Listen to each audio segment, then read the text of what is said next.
On the glittering streets of Las Vegas, ruthless gunmen overpower defenseless victims and haul away a motherload of cash. Following a trail from exotic dance clubs to the tranquil suburbs, authorities finally put down the reckless robbers. But a daring jailbreak leads the FBI to a violent showdown with a man so desperate, he'll risk his own family to get what he wants.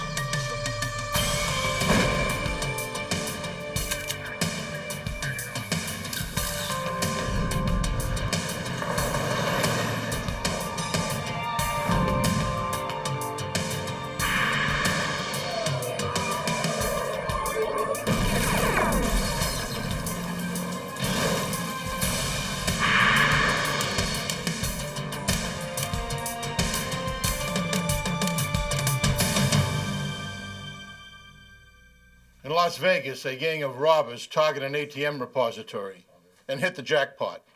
They take over $1 million in cash, the largest heist in Las Vegas history. I'm Jim Kallstrom, former head of the FBI's New York office. The robbery was well planned and precisely executed. The FBI and local police struggled to identify and track a desperate criminal whose tendency for violence turned a robbery into a case of murder.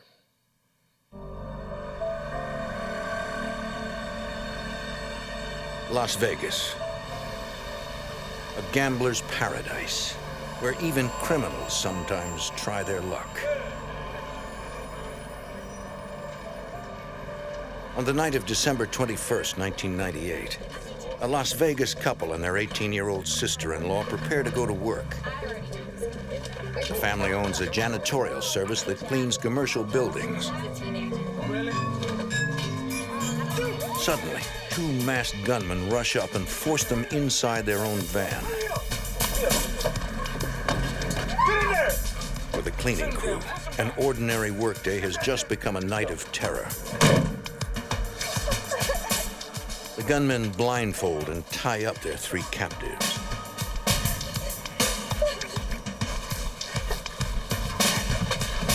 Well, shut her up! What are you looking at? Sit still. Sit still, don't move. They can hear the gunman talking to a female accomplice on a radio. Let's go. Car 2, are you in position? The gunmen seem to know the janitor's routine. They drive around until 11 p.m., the time they are scheduled to begin work at the Bank of America building.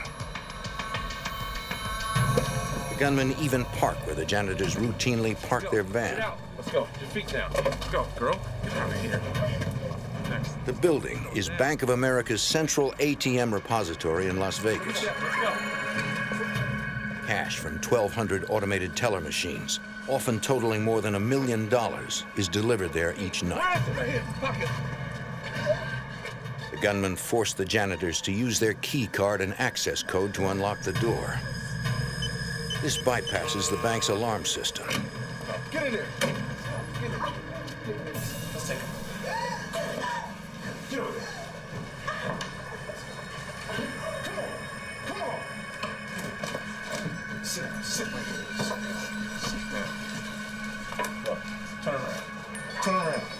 The gunmen release the couple and order them to clean the building as they normally would. Turn around. Look. They keep the wife's sister hostage to ensure the couple complies with their orders. She is dead. You hear me? She's dead. Act like you're clean. Get out! Now! Get out.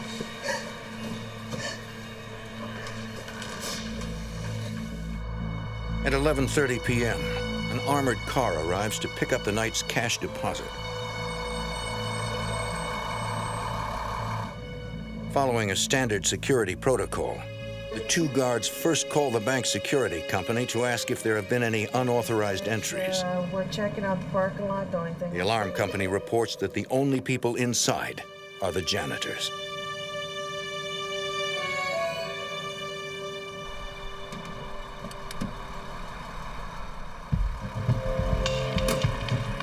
The only vehicle the guards see in the parking lot is the janitor's van.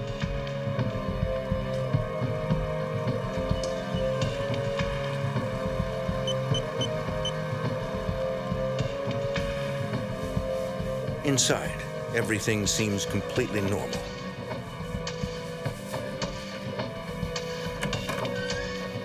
The janitors are too terrified to say anything. The life of an 18-year-old girl is at stake.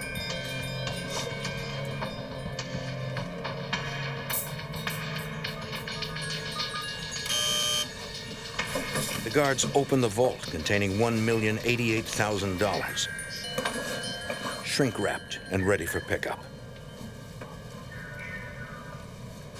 Suddenly, Get down! Get down! Get on the floor! Get your hands up! as the gunmen disarm the guards, Two grandpa, stay down. one of them accidentally discharges his weapon. Come on, The let's go. bullet ricochets off the floor and hits one guard in the chest. Come on, let's go. What happened? Oh, been shot. Hang on. One of the guards calls for an ambulance. 12. My partner's down. He's been shot. I need an ambulance. Quick, please. Please. FBI Special Agent Henry Schlumpf arrives at the scene. He heads the investigation. Everybody was very scared, and it took a little while to calm everybody down and to get a story as to what exactly happened. And the descriptions that we got, because the subjects were masked, were very general in nature. We were looking for two males who were either white, black, or Hispanic, 6 foot, 6'3", and about 200 pounds. That was basically all the description that we had. With little to go on, every detail is important. The janitors told us that when the subjects first entered the bank, they were a little taken aback at the number of video cameras that were in the bank. That indicated to us that they had not been inside before. This suggests that the robbery may not have been an inside job.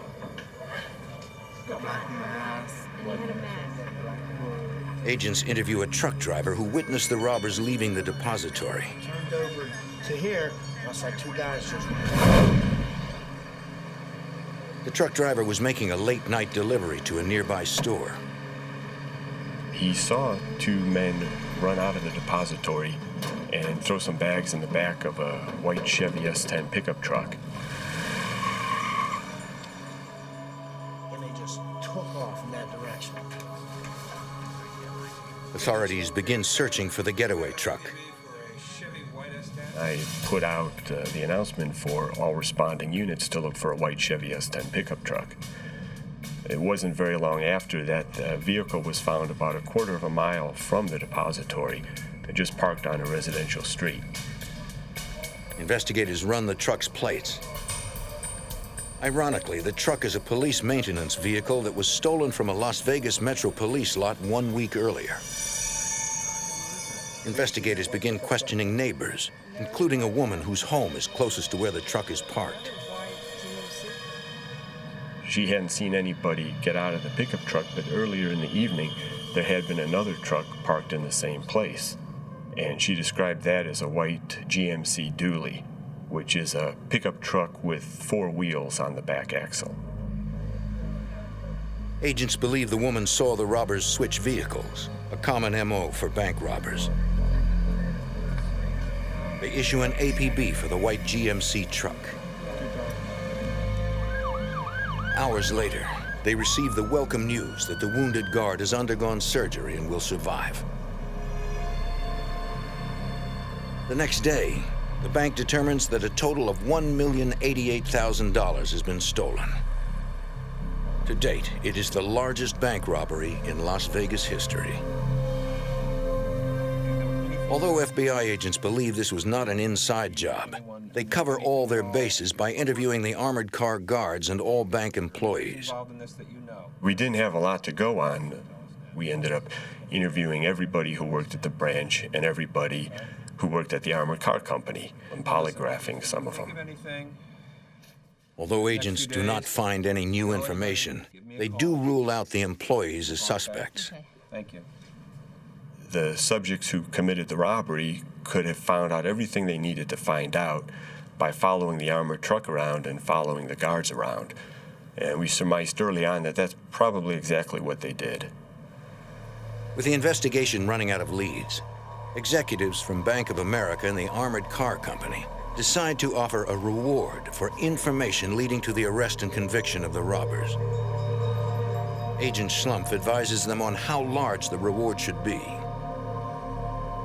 And I said $50,000, which was quite a lot for a bank robbery, but we were going to need to generate some public interest in this case. Agents ask local authorities for their cooperation. We notified the airport that we were looking for someone carrying large amounts of money. We notified all the jails to advise us if anyone tried to bail someone out with large amounts of cash. A week after the $1 million robbery, the FBI receives a call from security at Las Vegas's McCarran Airport. They had gotten a telephone response from someone asking if large amounts of currency would set off the metal detectors. And they took the number down on caller ID and gave it to us.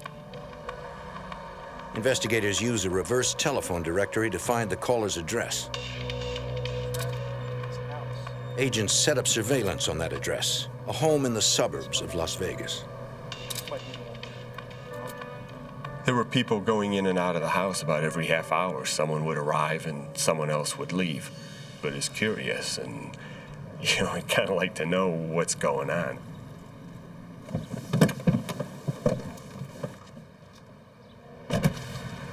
After several hours, agents decide to interview the people in the house. Hello, how are you? I'm Investigator Davis from the Las Vegas Police Department. This is Special Agent Reed. It was just a piano teacher who was giving half-hour lessons, and she was going to be going to Utah with about $3,000, and so she had called McCarran Airport to find out if that would set off the detectors. The lead is a dead end. Agents are back where they started. But later that day, a woman responding to the reward poster calls the Las Vegas Metro Police. She claims to have key information about the bank robbery. So tell me about this stripper friend of yours. Her name's Jennifer. The tipster tells agents about a dancer she knows who works at a local strip club. Oh, Fuzzy Bottom. Over on Tampa. Stripper. Her name is Jennifer Arden. Her name's Jennifer. She says Jennifer has been spending a lot of cash lately.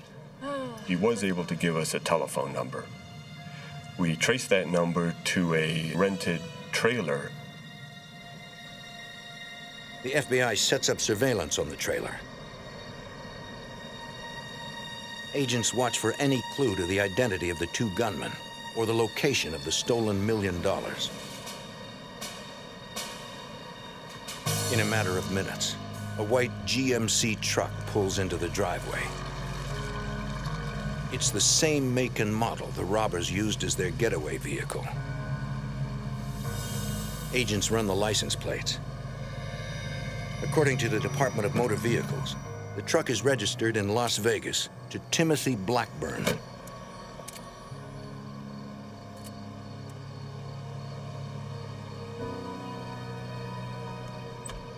The driver enters the house and leaves minutes later.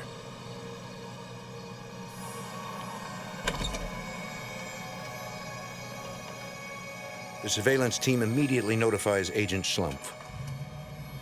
The sighting of the GMC pickup gave us enough probable cause to get a warrant for the trailer. Moments later, a SWAT team surrounds the trailer. To serve the warrant, we brought a lot of people with us because we knew we were looking for armed and dangerous subjects. They had already shot one person. We knocked on the door of the trailer and nobody answered, so we kicked the door open and served the search warrant. The SWAT team finds one man in the trailer. He identifies himself as Riley Bates. He reveals that Jennifer is his girlfriend. One team of agents begins searching the trailer for evidence, while another heads to the strip club to question Jennifer. FBI, I'd like to ask you a few questions, please. About what? You've been spending an awful lot of money. The exotic dancer told us that the money was her money that she had made over the past 4 years dancing. And that she didn't know anything about a robbery or anything else. Back at the trailer, agents continue to search for clues. In the bedroom, they find a heavy-duty combination safe. It looks brand new.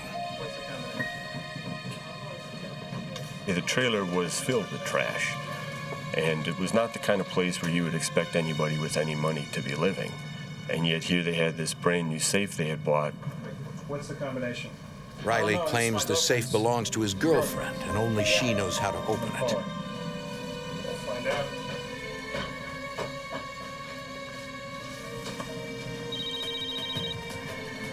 Agent Durham, may I help you?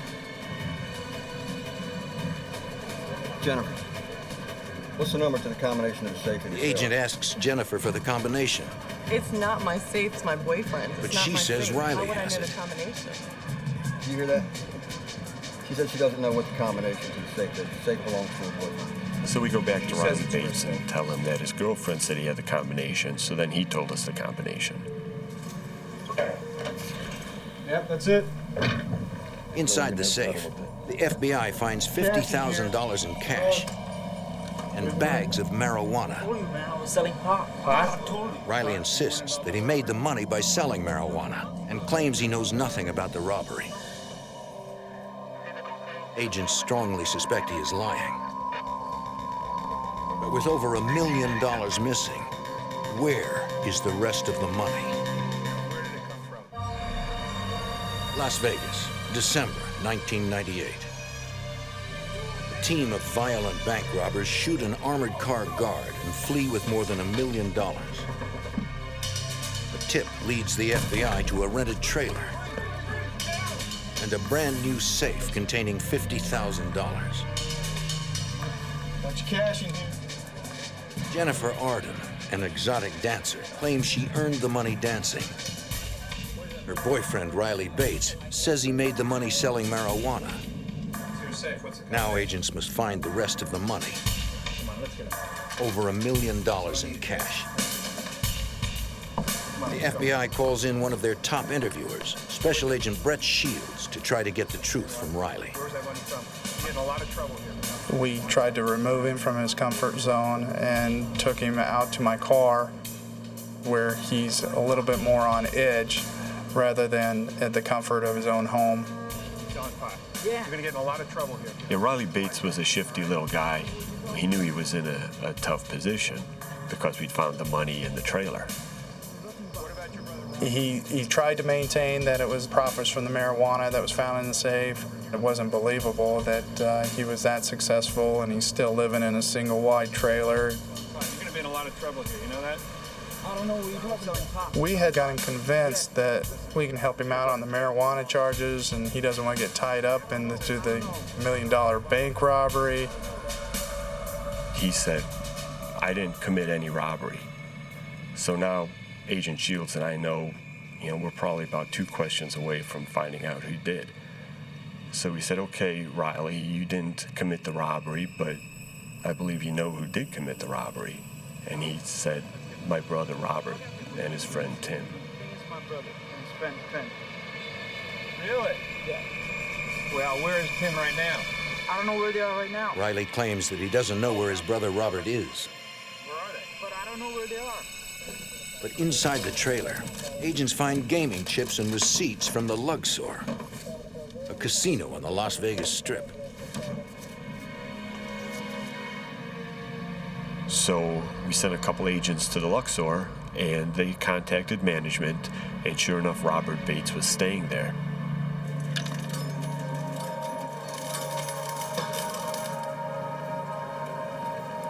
The hotel's head of security tells agents that Robert Bates has been spending heavily, paying for everything in That's cash. located where, sir? That's in the southeast town. You can see the types of items that they're purchasing. Judging from his guest portfolio at the Luxor, Robert Bates had been just partying constantly since the night of the robbery. The 2 agents stake out Bates's hotel room until he returns. He was on some kind of drugs. There's no point in trying to interview someone if they're if they're stoned on whatever he was on. Bring your hand back, Mike. Inside Bates's hotel room, agents find drugs, a gun, and $5,000 in cash. With nearly $1 million still missing, agents now concentrate on the second suspect named by Riley Bates, his brother's friend, Tim Blackburn. We set up surveillance on Timothy Blackburn's house. So we had police and FBI agents surrounding the house. They decide to approach Blackburn, but proceed cautiously. He's been investigated for armed robbery in the past and is considered highly dangerous. Tim Blackburn was about 26 years old, 6'3", 230 pounds. He was a martial arts expert, and he liked fighting, and he liked guns. He was an accomplished marksman. The FBI's criminal apprehension team moves into position. Special Agent Castle Nishimoto is a member of this elite tactical unit. My job was to watch the streets. I knew he was armed, but I wasn't particularly scared at that point because I felt confident that I would be able to spot him, and from where I was watching. The agents were just approaching the house to make contact with the people inside when a car comes driving down the road. The SUV suddenly accelerates towards the agents. The driver loses control. And the vehicle stops, and a man jumps out and runs away. We assumed it was Blackburn who had run out of the car. He was jumping the fence, the walls in the back of the house and so forth, and trying to get away. And so from that point on, we began to search the area. The driver of the vehicle is Blackburn's sister-in-law. Authorities take her into custody. The FBI and Las Vegas police launch a house-to-house search for Blackburn.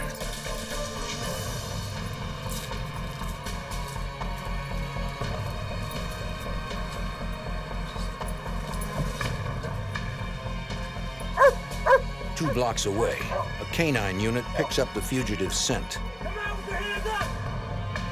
Got me. Come on out. You got me. Move it. Your hands. Don't leave us in the dog. Come on. Blackburn was found by a canine unit hiding under a deck in someone's backyard. He had a mask and he had an ankle holster. Fortunately for the canine officer, the holster was empty. There's nothing in it, man. Blackburn had lost his gun jumping over fences. Hands behind you. Back. Sorry, we got him. We'll take him inside for questioning. I don't have him. We're gonna find this. Investigators search the suspect's home while agents question Tim Blackburn and his wife, Sophia. Because I know that you know what's going on. I know that you know where the money is. Can you tell us where the money is now, where it's been put? They offer Blackburn a reduced sentence if he will admit to the robbery. I don't have any money. If you don't see it, it's not here. He refuses. Investigators continue to search the house. An evidence response search is very methodical. It's not just everybody running around to where they think something might be hidden. Everything is photographed first, and then the search progresses room by room, and then the outside is usually done at the end. They find some flex cuffs, like were the same type that the janitors had been bound with, and they found some walkie-talkies and some other surveillance equipment.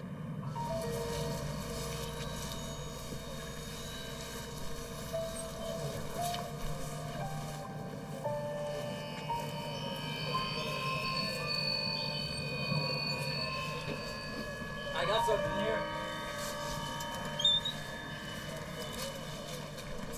Early that morning, in Blackburn's backyard, they find several duffel bags inside the doghouse. I just couldn't believe that he put the money in the doghouse. And then on second thought, I thought, well, maybe that might not be a bad place to put the money, since nobody looks there. It's just an innocuous place. Investigators recover more than $900,000, 90% of the stolen money. It took about 10 hours to count it. So by 4 o'clock that afternoon, we knew we had the money from the Bank of America robbery. The The U.S. District Court charges Tim Blackburn and Robert Bates with bank robbery, kidnapping, carjacking, and using a firearm in the commission of a violent crime. They are held at the North Las Vegas Detention Center. But the FBI's work is unfinished. They believe that Blackburn and Bates were not working alone. We knew that there was probably someone else involved in the robbery, that it was too much logistically for only 2 people to do. Agents suspect Sophia Blackburn might be involved because her story does not seem credible. I was at the house several times to talk to Sophia Blackburn. Sophia claimed to have no knowledge of the robbery, and in fact, she provided an alibi for Tim Blackburn on the night of the robbery. She said she was with him the whole night.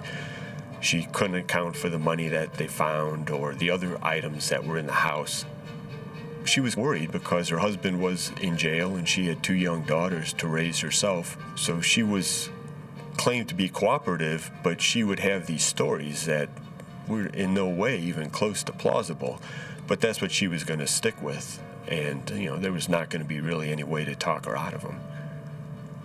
There was no way that she was ever going to give us any information that would implicate Tim Blackburn. On August 11th, 1999, 7 months after the $1 million robbery, Sophia visits her husband in jail. You can't tell him where I am. She secretly uses a tiny tool on her keychain to loosen the screws securing the divider window. That's good. So my babies are doing all right, huh? Babies are great. As the visiting room guard leaves to escort a prisoner,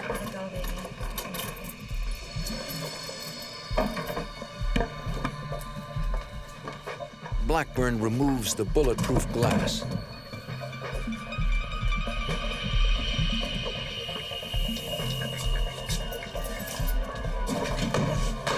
Tim Blackburn climbed through the window and dived into the sally port.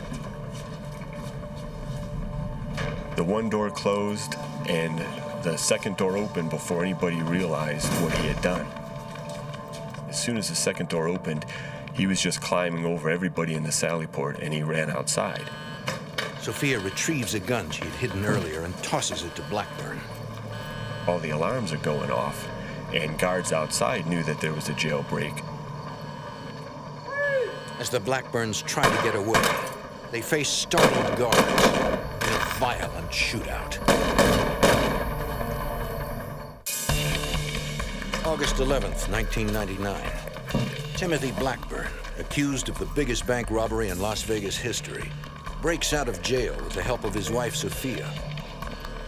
FBI Special Agent Henry Schlumpf. They tried to arrest Blackburn, but he shoots at them. This pickup truck that's sitting in the lot was going to be his escape vehicle. But the guards are returning fire. Blackburn is forced to abandon the truck. Suddenly, his wife Sophia roars up in an Isuzu Rodeo.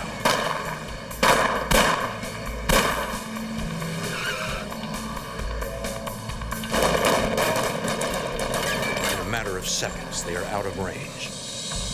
It was hard to believe that Blackburn had actually escaped from the jail because although a lot of people want to escape from the jail and many attempted, very few actually get away. But it just pointed out again how unpredictable Blackburn was. Looking for leads, FBI agents Henry Schlumpf and Brett Shields tracked down the suspect's relatives. Blackburn was going to have to go someplace to get some help.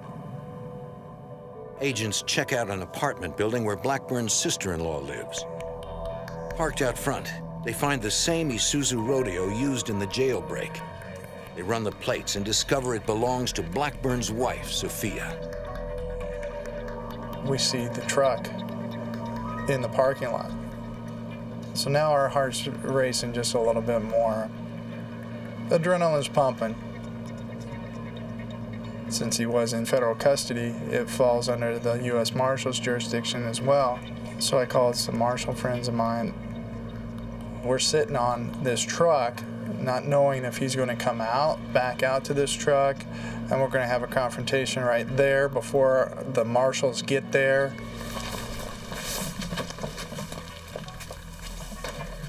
After a few tense moments, U.S. Marshals arrive to help FBI agents raid the apartment. Step outside. Can we go inside? Search your premises? But Blackburn isn't there. Or may have been used in the commission of a crime. Agents ask the fugitive's sister-in-law where Tim Blackburn is. She says she doesn't know. This could be extremely. They ask why Sophia's Isuzu is there and not her own car, which authorities know as a Nissan Pathfinder. I'll be as bad for you as him. She claims it's in the shop, but her story does not check out. Agents suspect Blackburn is on the run with her Pathfinder. Can you tell us where it is? No, I have no idea where it's at. For the next week, the FBI searches for Blackburn, his wife, and their 2 little girls. They come up empty. Then, 9 days after the jailbreak, a Las Vegas police helicopter spots a Nissan Pathfinder parked in the desert. A family of 4 is nearby. The FBI and Las Vegas police arrive in force. Now we have no shot. Special Agent Castle Nishimoto leads the FBI SWAT team. We were located on a ridgeline quite a bit above them, and there was a valley between us.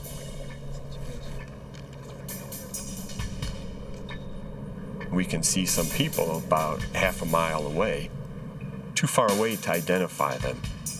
If law enforcement tries to move any closer, they will have to move through an unprotected open space. We had to keep our distance from these people, because if it was Blackburn, he is a marksman. Nevertheless, Agent Schlumpf daringly volunteers to drive down for a closer look. It did take some courage, because the only coverage he had would have been the snipers. And they had at least 300 or 400 yards shot, as I recall.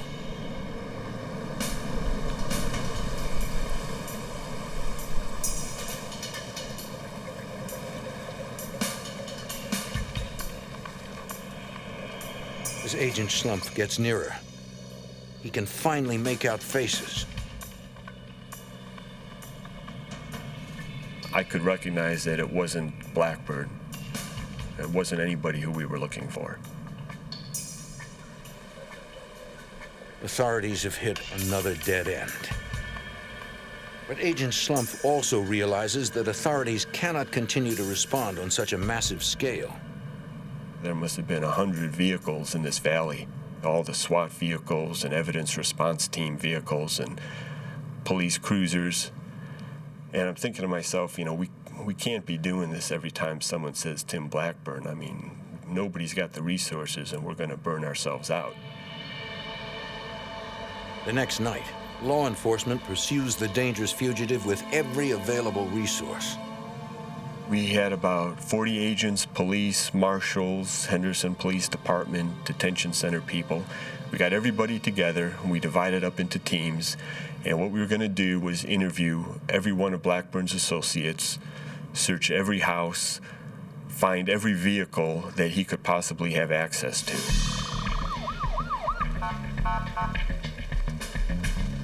U.S. Marshals tell the FBI they have spotted the fugitive.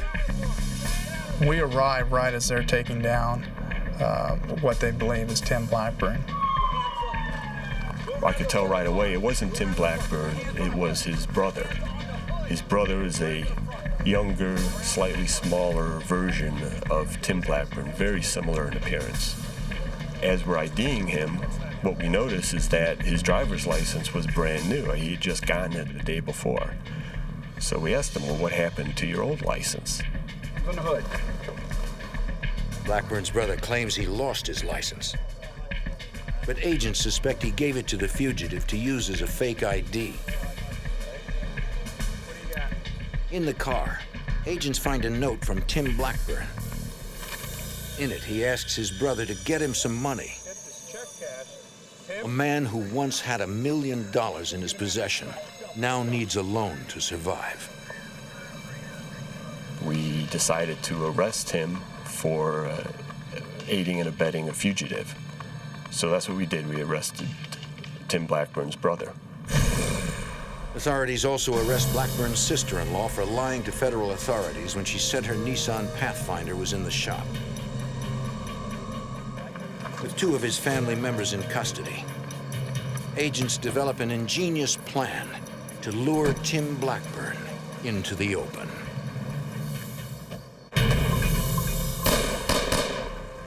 In Las Vegas, a violent bank robber breaks out of jail with the help of his wife.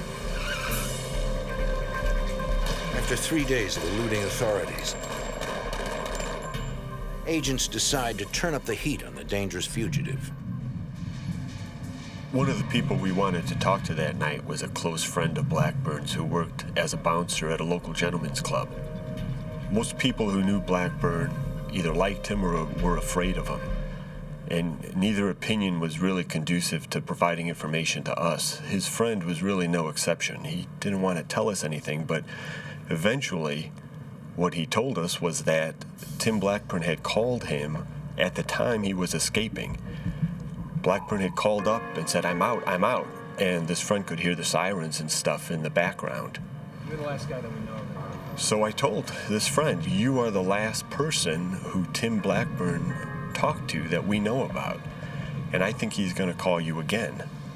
And when he does, we want you to tell him that we've arrested his brother and that the people who have assisted him are going to have to pay for what they did to help him.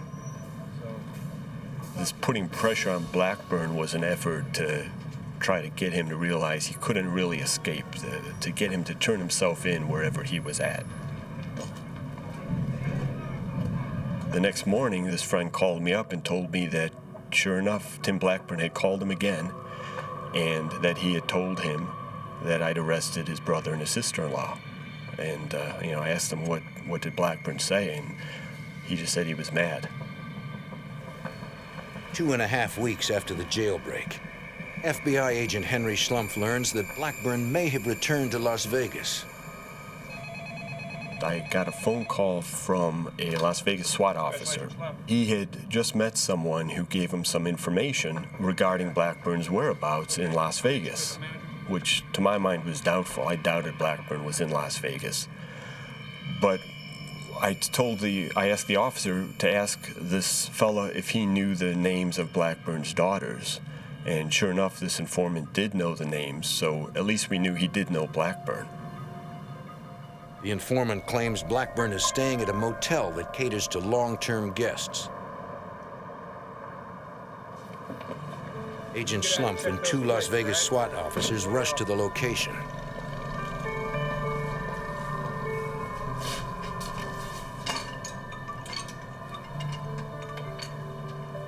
You seen these 2 before? The manager says he's never seen the Blackburns before and they are not registered at the motel. Okay, that's your register. I'm gonna get that. You have a key? Still, Agent Schlumpf decides to rent a room so he can surveil the facility. Okay. All right.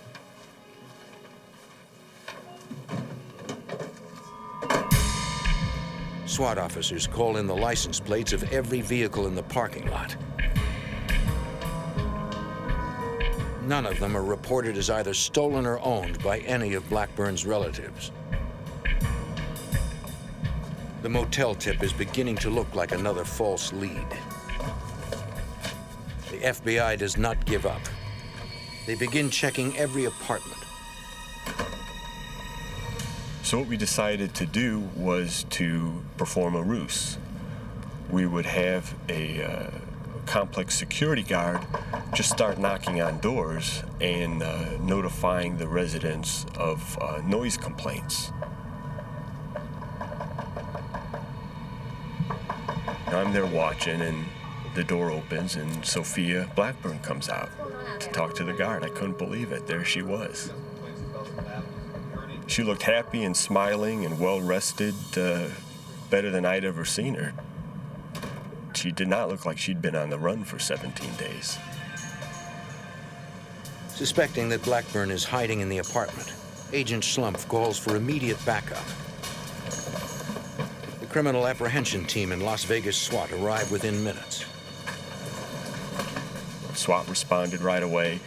More agents came, and a lot of patrol units, marshals came. And what we did was we started evacuating the complex. Every apartment was evacuated except, of course, for the one where we thought Blackburn might be. And then we did what we do in 99% of our fugitive cases. Our criminal apprehension team placed a call into the apartment. I need to talk to Timothy Blackburn. What they do is they tell the person in there, look, we know you're there. You're surrounded. There's no way that you can get out. So come on out. Look, we just want to find a nice, peaceful way to end this whole thing. So I'm waiting for Blackburn to come out, and I'm deciding, where are we going to take him? Back to the jail he escaped from or to a different facility? And that was my mindset. If he was in there, he was going to come out. But he doesn't. Agent Slump, he wants to talk to you. The apprehension team person was on the phone, and she says he wants to talk to you. Hello, Tim. And sure enough, it was Tim Blackburn. And my job was just to keep him talking on the phone, because as long as he's talking on the phone, he's not shooting anybody. When I first started talking with Blackburn, I was kind of commiserating with him, telling him, it must have been hard being on the run for the last 3 weeks. Hey, I took the kids to San Diego. Have you ever been So to San here he Diego? was, maybe 10 minutes from Mexico, and he didn't go there. He came back to Las Vegas. Agent Slump cannot understand why Blackburn has returned, but is even more concerned that his children may be with him. Why don't we just talk about... Then his worst fears are realized. He hears the two little girls laughing in the background. There's children inside the room. Repeat, there's children inside the room. The SWAT team set up outside the apartment, and they were there to initiate a hostage rescue if Blackburn turned violent and started hurting any of the people in the apartment, Sophia and their two little girls. He says, Henry, I don't suppose you can just let us go. And I told him, I can't do that. I'm not going back to jail, man. I'm not going back to jail. Look, I don't want my kids to visit me in jail. Tim was set on not going back to jail. He said he just wasn't going to go back. And, after shooting a guard, there's no way any of that is going to go away. Slump worries that Blackburn may be suicidal. Hey, Tim, it's time to come in, buddy. Authorities now face a dangerous scenario. A hostage barricade situation involving an armed man, his wife, and two small children. Look, I'm not going back, man. That's just it. I'm not going back to jail. I'm not going back. The FBI and police SWAT teams surround a motel just off the Strip in Las Vegas. A violent bank robber has barricaded himself inside one of the apartments.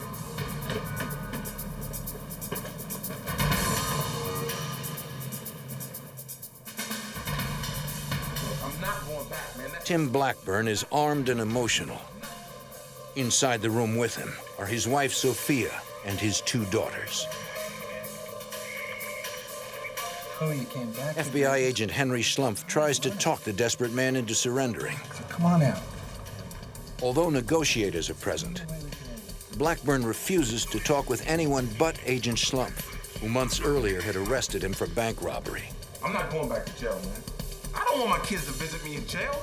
Agent Slump pleads with both Blackburn and Sophia to let the children leave the apartment. Slow it all down. Sometimes I talked with Sophia and sometimes with Blackburn. It seemed like maybe we were getting a little farther ahead talking with Sophia, but then when we take a break and she talked to Blackburn, we kind of have to start over again. He had a lot of influence with her, because he's her husband. She was afraid that if she were to leave with the children, that Blackburn would kill himself. And, she certainly didn't want that to happen. We'd take breaks, and then I'd call in again. There were highs and lows. Sometimes it seemed like we were making progress. Other times, we took a couple of steps backward.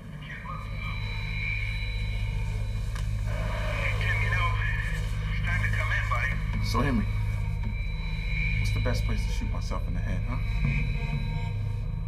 He asked me what I thought would be the best place for him to shoot himself. And I told him that we had a lot of other things that we could talk about and try to work out before it came to that. How are the kids doing? Blackburn says he put his daughters in the bathtub to protect them. For their own protection. But the SWAT commander is concerned. Confining them could also be the prelude to a murder-suicide pact.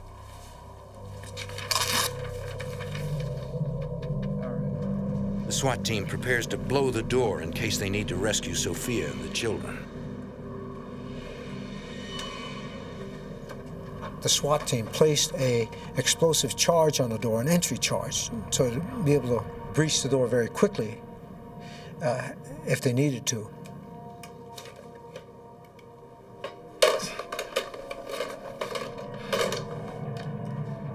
After 4 long hours of negotiation,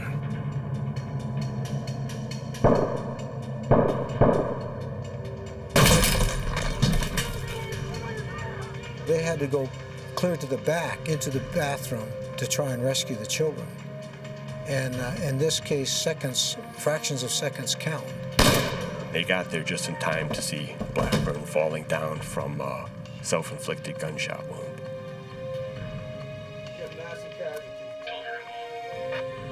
they find Sophia dead. Both the children have been shot in the head and are barely alive. I saw them running very quickly to try to save the children. The SWAT team got them to the paramedics, but they died in their arms. I felt quite saddened that my fellow SWAT officers tried their best and yet wasn't able to save the children. Our mission was to save lives, and we were not able to accomplish that. It was just devastating. It was like the worst possible outcome.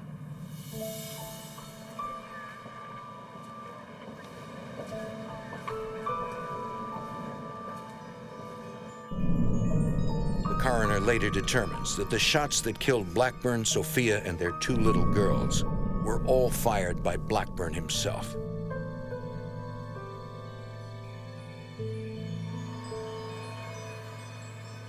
A few months later, in federal court in Las Vegas, Riley Bates and his girlfriend plead guilty to possessing stolen money. Because of their cooperation, they are sentenced to only a year. Blackburn's sister-in-law is sentenced to 1 year for lying to federal agents and impeding their investigation.